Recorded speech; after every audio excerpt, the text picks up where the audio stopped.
আসসালামু আলাইকুম বন্ধুরা, আমি তো রান্নাঘরে আপনাদের সবাইকে স্বাগতম। আশা করি আপনারা সবাই ভালো আছেন, আমিও ভালো আছি। আজকে আপনাদের জন্য নিয়ে আসছি সবজি রেসিপি। তো সবজির জন্য যা যা লাগবে তা নিয়ে নিয়েছি: সিম, ডাঁটা, বরবটি, লতি, টমেটো, আলু, পেঁয়াজ কুচি, কাঁচামরিচ কুচি, হলুদ, মরিচ, ধনিয়া, লবণ, আদা রসুন পেস্ট। তো প্রথমে আমি একটা চুলায় কড়াই বসিয়ে দিয়েছি। কড়াইটা গরম হওয়ার পরে এখন এখানে আমি একটু তেল দিয়ে পেঁয়াজ কুচি দিয়ে দিলাম, তারপর দিলাম কাঁচামরিচ কুচি। এগুলোকে আমি নেড়েচেড়ে সুন্দর করে ভেজে নেব। পেঁয়াজ মরিচ ভেজে নেওয়ার সময় আমি একটু লবণ দিয়ে দিলাম। লবণ, পেঁয়াজ মরিচ এগুলোকে আমি সুন্দর করে ব্রাউন করে ভেজে নেব। ভেজে নেওয়ার পরে এখানে আমি আদা রসুন দিয়ে দিলাম। আদা রসুনটা একটু নেড়ে চেড়ে ভেজে নিলাম। ভেজে নেওয়ার পরে এখানে আমি হলুদ গুঁড়ো,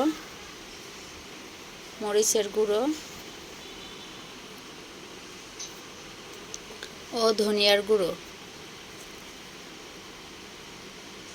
মশলাগুলো দিয়ে এখন আমি মশলাগুলোকে একটু নেড়েচেড়ে তেলের সাথে মিশিয়ে নিব। মিশিয়ে নিয়ে এখানে আমি একটু পানি দিয়ে ভালো করে মশলাটাকে কষিয়ে নিব। মশলাটা কষিয়ে আমি 5 মিনিটের মতন আমি মশলাটা কষিয়ে নিব। কষানোর পরে যখন মশলা কষানো হয়ে যাবে তখন আমি সবজিগুলো ধুয়ে রাখা সবজিগুলো আমি এখানে দিয়ে সবজির সাথে মশলাগুলোকে ভালো করে মেখে নেড়েচেড়ে একটা ঢাকনা দিয়ে মিডিয়াম আঁচে আমি এটাকে ঢেকে ভালো করে কষিয়ে নিব।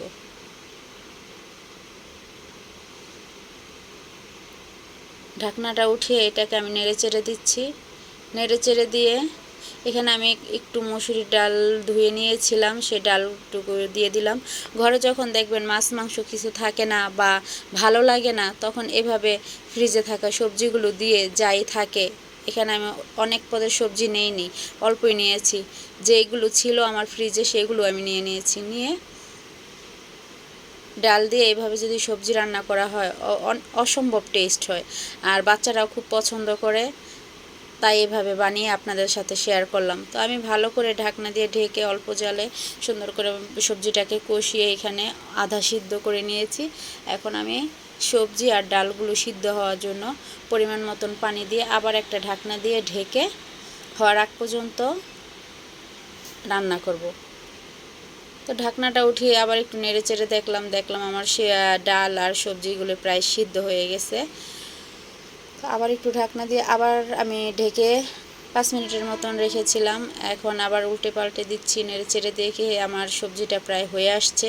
ডালগুলো, আলু, ডাঁটা সব কিছু সিদ্ধ হয়ে গেছে ভালো মতন। তো এখন এটাকে আমি নেড়েচেড়ে লবণটা টেস্ট করে এটাকে আমি নামিয়ে ফেলবো। নামিয়ে একটা বাটিতে পরিবেশন করে আপনাদের দেখাচ্ছি তরকারিটা কত সুন্দর ইয়ামি হয়েছে।